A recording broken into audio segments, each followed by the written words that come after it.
The ceremonial fire itself was a fitting way to move from the old statues to the new statues. There had to be some way that we said goodbye. We had to complete with the old statues. Leaving them as is and just letting them rot felt wrong, felt disrespectful.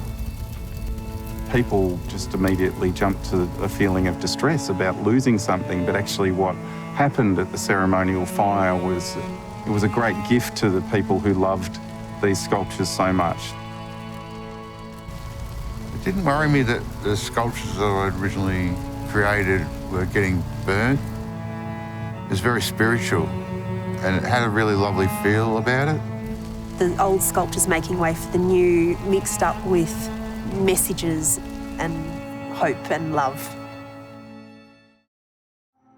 They were working off this drawing and this idea. They knew the story behind the design and they had lots and lots of reference. And that's how the carving began. Lee has a really strong relationship with Hikaru, who's an international chainsaw sculptor and a master, clearly.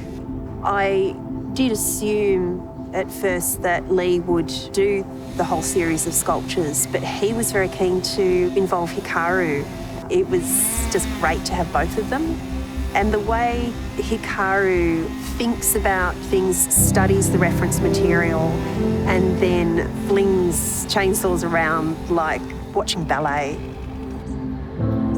They're not so much about the fallen as they are about the ones that came back and the ones that had to wait for them.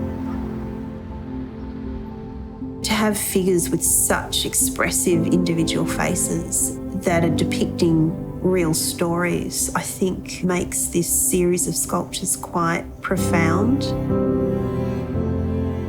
The great thing about having Hikaru do the human figures is all the faces look different.